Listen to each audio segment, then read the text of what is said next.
नमस्कार छात्रों, टॉप हिलिक्स में आपका स्वागत है और मैं हूं आपका सारथी चंद्रकांत शर्मा। पिछली कक्षा में हमने मध्य प्रदेश के प्राचीन इतिहास को पढ़ना प्रारंभ किया था और उसमें पहला चैप्टर जो हमारा था पाषाणकालीन इतिहास, उसे हम अध्ययन कर चुके थे। इसके अंतर्गत हमने पुरापाषाण, नवपाषाण, मध्य पाषाणकालीन स्थलों का अध्ययन किया। फिर हमने ताम्रपाषाण युगीन सभ्यता और लोह युगीन सभ्यता का विस्तार पूर्वक अध्ययन किया था। आज हम मध्य प्रदेश के वैदिक कालीन इतिहास को पढ़ते हैं। वैदिक कालीन साहित्य या पौराणिक साहित्यिक ग्रंथों की हम जब बात करते हैं तो हम पाते हैं कि मध्य प्रदेश के अनेक स्थलों का जिक्र बार बार आया है। हम मध्य प्रदेश में उस समय के ऋषियों की बात करें, मध्य प्रदेश के पर्वत श्रृंखलाओं की बात करें, यक्ष परियात्र पर्वत की बात करें जिन्हें हम वर्तमान में सतपुड़ा या विंध्याचल के नाम से जानते हैं, हम सुक्तिमती, वेत्रवती और चर्मवती जैसी नदियों की बात करें या रेवा नदी की बात करें जिन्हें हम वर्तमान में अलग अलग नामों से जानते हैं। यदि हम चर्मावती की बात करें तो हम चंबल, वेत्रवती को बेतवा, सुक्तिमती को कैन और रेवा नदी को वर्तमान में नर्मदा के नाम से जानते हैं। और अनेक वैदिक साहित्यिक इंद्रों का जब अध्ययन करते हैं, ऋग्वैदिक काल और उत्तर वैदिक काल के दौरान के जो लिखे गए साहित्यिक स्रोत हैं, केवल इनमें इन नामों के अंदाजे से या नामों का अनुमान लगाने मात्र से हम यह नहीं कह सकते कि इस काल में जो आर्य सभ्यता का विकास हुआ उसके साक्ष्य भी मध्य प्रदेश में देखने को मिलते हैं। मैक्स मूलर 1000 ईसा पूर्व में मध्य प्रदेश में आर्यों की बसाहट का जिक्र करते हैं, तो वहीं पीएल भार्गव कहते हैं कि नहीं, मध्य प्रदेश में आर्यों की बसाहट 2000 ईसा पूर्व के मध्य की है। एएल अल्टिकर महोदय की बात करते हैं तो वो लिखते हैं कि 1800 ईसा पूर्व के मध्य प्रदेश में आर्यों की बसाहट देखी गई। किंतु जब हम साहित्यिक ग्रंथों, हम वेदों का अध्ययन करते हैं तो हमें कहीं इस बात का प्रमाण नहीं मिलता है कि मध्य प्रदेश में आर्यकरण हो चुका था, यानी कि आर्यों को हमारे मध्य प्रदेश की जानकारी नहीं थी। उसके पश्चात के बाद में के लिखे गए ग्रंथों, पुराणों, ब्राह्मण ग्रंथों में यह बात का अंदाजा लगाया गया कि जिन नामों की व्याख्या बार बार इन ग्रंथों में की गई है उनका संबंध हमारे मध्य प्रदेश में है। यदि हम ऐतरेय ब्राह्मण ग्रंथ की बात करें तो इसमें पाते हैं कि सबसे पहले निषाद जाति के लोग मध्य प्रदेश में आकर बसे, यानी कि इस काल का जो परंपरागत इतिहास है, इस काल के जो राजा हैं, राजवंशीय एक सूची है या जो पर्वत हैं, जो नदियां हैं, इन सब की जानकारी हमें साहित्यिक स्रोतों से ज्ञात हुई और उनके संदर्भ को जब संकलित किया गया तो पाया कि जिन स्थानों की चर्चा की गई है वो हमारे वर्तमान मध्य प्रदेश से संबंध रखते हैं। तो इसी अध्ययन को हमने अलग अलग श्रेणियों में विभाजित किया। वैदिक काल को हमने 2 कालखंडों में विभाजित किया, ऋग्वैदिक काल और उत्तर वैदिक काल। ऋग्वैदिक काल का जो समय हमने निर्धारित किया था वो 1500 ईसा पूर्व से 1000 ईसा पूर्व का है। इस समय आर्यों को हमारे मध्य प्रदेश की जानकारी नहीं थी, यानी कि इस काल में मध्य प्रदेश में दूसरी सभ्यता का विकास था। अगस्त्य ऋषि के नेतृत्व में जब यदु कबीला मध्य प्रदेश की ओर आया, यदु कबीला का जब मध्य प्रदेश में आगमन हुआ तो हम पाते हैं कि इस काल में ही मध्य प्रदेश में आर्यकरण प्रारंभ हुआ, यानी कि यहाँ की आबादी में आर्यों का आगमन होता है। वहीं उत्तर वैदिक काल के दौरान हम पाते हैं कि विश्वामित्र के 50 स्थापित पुत्र मध्य प्रदेश में आकर बसे।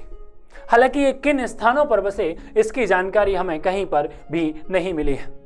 तो हम पाते हैं कि वैदिक काल में यदि हम बात करें तो वैदिक काल के जो प्रारंभिक आर्य थे उनको मध्य प्रदेश की जानकारी नहीं थी। मैक्स मूलर कहते हैं या वेद कहते हैं कि आर्यों ने अपना प्रदेश जो था वो सप्त सैंधव प्रदेश को बनाया हुआ था, और सप्त सैंधव प्रदेश यानी सिंधु, सतलज, ब्यास, चिनाब, झेलम आदि नदियों के इलाके में ही सबसे पहले आर्य सभ्यता का विकास हुआ। उसके पश्चात पंजाब होते हुए धीरे धीरे दक्षिण की ओर यह आर्य सभ्यता का विस्तार होता है। किंतु वहीं जब हम पुराणों का अध्ययन करते हैं तो पुराण कहते हैं कि नहीं, जो आर्य थे वो सबसे पहले मध्य देश, उसके पश्चात गुजरात और बिहार जैसे राज्यों में विस्तृत हुए। यानी कि वेद कुछ अलग कहते हैं और पुराण कुछ अलग कहते हैं, और इस कालखंड में जब हम महाकाव्यों का, वेदों का, पुराणों का अध्ययन करते हैं तो कोई एक निश्चित कालक्रम या निश्चित कालखंड हमें प्रतीत या दिखाई नहीं देता है। यानी कि ये जो साहित्यिक ग्रंथ लिखे गए हैं, जो अनुश्रुतियाँ हैं, जो किंवदंतियाँ हैं, इन्हीं पर संकलित और आधारित हमारे मध्य प्रदेश का वैदिक काल का इतिहास या पौराणिक काल का इतिहास है। उत्तर वैदिक काल के पश्चात के कालक्रम में हम पाते हैं तो कुछ ब्राह्मण ग्रंथ या उपनिषदों में मध्य प्रदेश की कुछ भौगोलिक स्थिति की जानकारी दी गई। हमने जब कौशिकी उपनिषद का अध्ययन किया तो इसमें एक विंध्य प्रदेश नाम के स्थान का बार बार जिक्र किया गया, और इस विंध्य प्रदेश का ही हमने विंध्याचल पर्वत समझ लिया कि हमारा जो विंध्याचल प्रदेश है, विंध्याचल पर्वत है, इसके निकट का जो एरिया है वो विंध्य प्रदेश रहा होगा। यह बात कौशिकी उपनिषद में देखने को मिली। वहीं जब शतपथ ब्राह्मण ग्रंथ का अध्ययन किया गया तो इसमें एक नदी का नाम रेवा नदी का नाम आता है, और उसको प्रदेश को रेवोत्तरस कहा गया। यानी कि रेवा के उत्तर में पाया गया प्रदेश रेवोत्तरस प्रदेश है, और इस रेवा को वेबर महोदय, इतिहासकार वेबर जो हैं, वो इस रेवा को नर्मदा नदी कहते हैं। यानी कि जब शतपथ ब्राह्मण ग्रंथ का अध्ययन किया गया तो पाया कि नर्मदा नदी के किनारे पर भी आर्य रह रहे थे, एक सभ्यता विकसित थी, और इस रेवा का संबंध नर्मदा से बताया गया। यदि हम देखें तो मध्य प्रदेश में प्राचीन काल में भी इतिहास के साक्ष्य देखने को मिलते हैं। वैदिक काल के बाद पौराणिक ग्रंथों का अध्ययन करते हैं, जिनमें वेद हो गए, पुराण हो गए या महाकाव्य हो गए, और इन सबके अध्ययन के पश्चात हम इस बात पर पहुंचते हैं कि मध्य प्रदेश में एक अनुमानित कालखंड जो 3000 ईसा पूर्व से 1350 ईसा पूर्व के मध्य का कालखंड रहा है।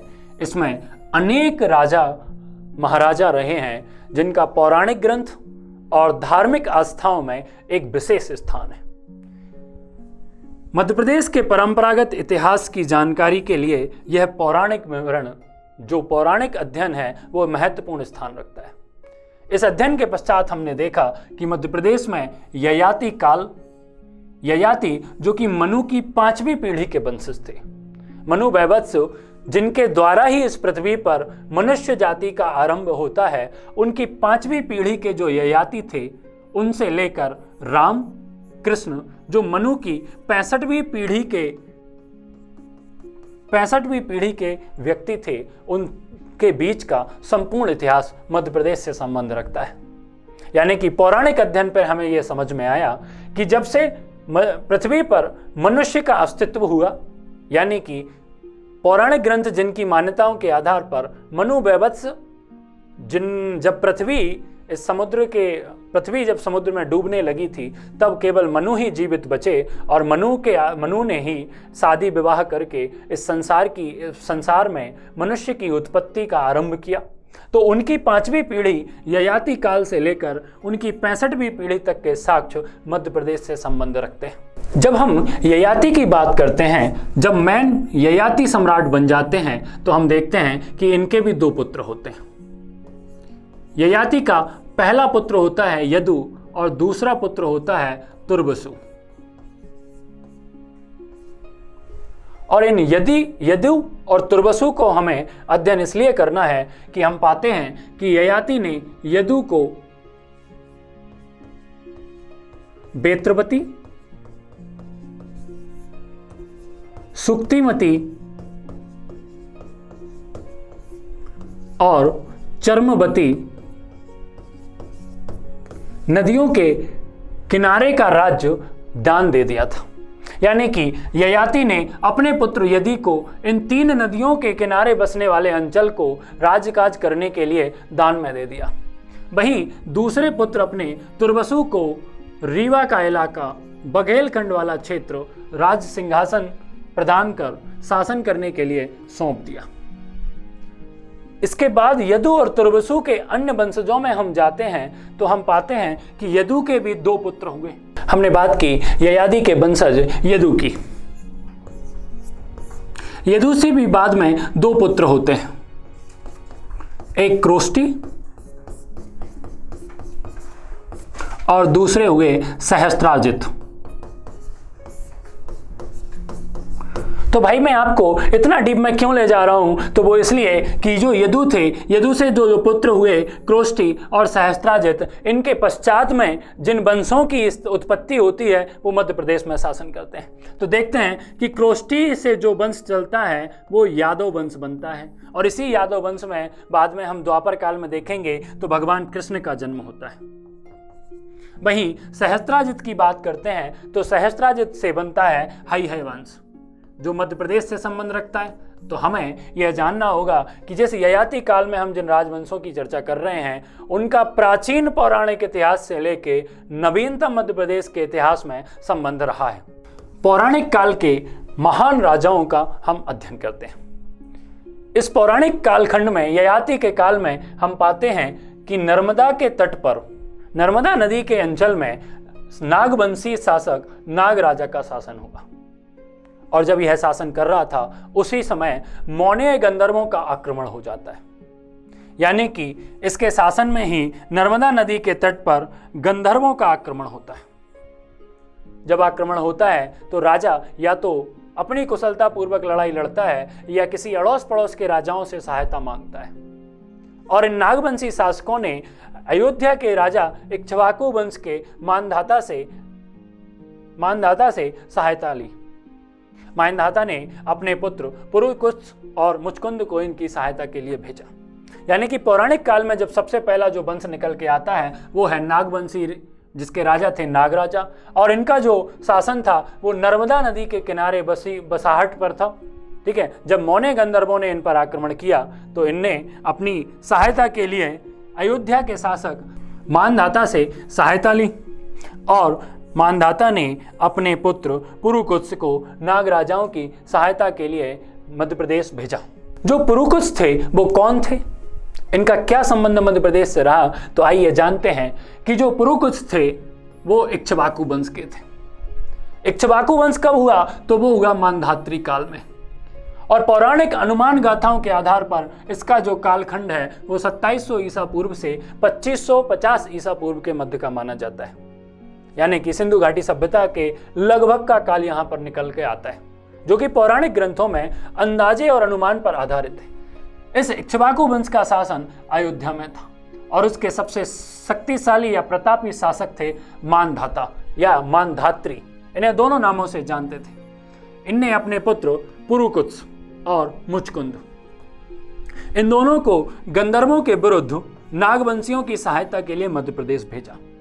जब पुरुकुत्स आया और उसने गंधर्वों के साथ लड़ाई लड़ी तो नागवंशी राजाओं को विजय प्राप्त कराई। इसी खुशी में नागवंशी राजाओं ने अपनी पुत्री रेवा का विवाह, मैंने अभी कहा था जिस हम सतपथ ब्राह्मण ग्रंथ की बात कर रहे थे जिसमें रेवोत्तर प्रदेश की बात होती है, यानी रेवा के उत्तर वाले प्रदेश की बात होती है, वहीं हम पाते हैं कि इसी रेवा का विवाह पुरुकुत्स के साथ कर दिया जाता है। और बेवर महोदय इस रेवा को नर्मदा के नाम से जानते हैं। उनके जानने की पीछे की वजह यह है कि पुरुकुत्स ने इस रेवा का नाम बदल के नर्मदा कर दिया। यानी कि जिस नर्मदा को हम मानधाता ओमकारेश्वर में कुंवारी नदी के रूप में जानते हैं, उस नर्मदा का विवाह पुरुकुत्स के साथ हुआ, और पुरुकुत्स इक्ष्वाकु वंश के थे जो अयोध्या के राजा मानधाता के पुत्र थे। दूसरे पुत्र होते हैं मुचकुंद। पुरुकुत्स के बाद मध्य प्रदेश की धरती पर मुचकुंद आते हैं, और मुचकुंद ऋक्ष और परियात्र, इन दोनों के आधुनिक नाम सतपुड़ा और विंध्याचल पर्वत है।